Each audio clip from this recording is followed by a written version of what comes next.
গেল মার্চ মাসে নেপালে রাজতন্ত্র ফেরানোর দাবিতে কাঠমান্ডুতে শুরু হয় তুমুল সরকার বিরোধী বিক্ষোভ। পরিস্থিতি সামলাতে মোতায়েন করা হয় সেনাবাহিনী। সেই বিক্ষোভের 6 মাস কাটতে না কাটতেই আবারও জ্বলছে নেপাল। এবার জেনজিরা সরাসরি রাস্তায় নেমে হামলা চালালো দেশটির পার্লামেন্ট ভবনে।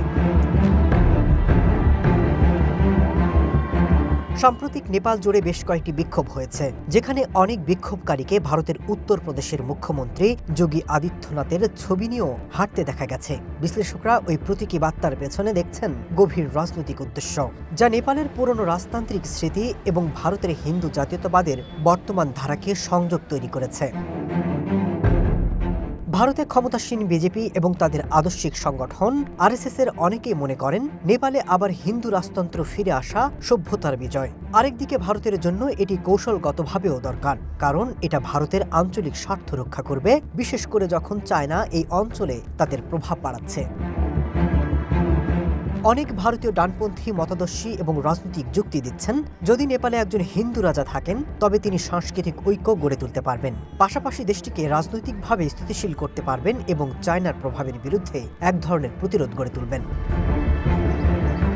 2008 সালের মে মাসে সংবিধান সংশোধন করে 240 বছরের পুরনো রাজতন্ত্র ভেঙে ফেলে নেপাল। প্রতিষ্ঠিত হয় গণতান্ত্রিক শাসন ব্যবস্থা। 2015 সালে অনুমোদন হয় নতুন ধর্মনিরপেক্ষ সংবিধান। গেল 17 বছরে গণতান্ত্রিক এবং ধর্মনিরপেক্ষ নেপালে 13 বার সরকার বদল হয়েছে।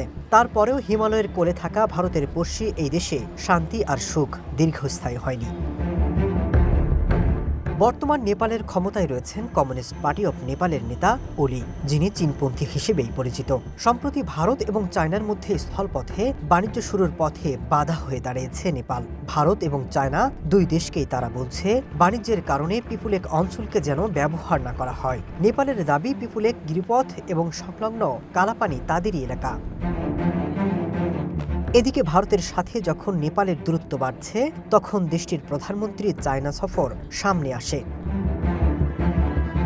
এমন অবস্থায় উত্তপ্ত হয়ে উঠল নেপাল। এবার সমাজ মাধ্যম ব্যবহারে নিষেধাজ্ঞা আরোপ নিয়ে প্রতিবাদ শুরু হলেও এর পেছনে ভিন্ন কারণ দেখছেন অনেকে। Masud Rana, one international desk.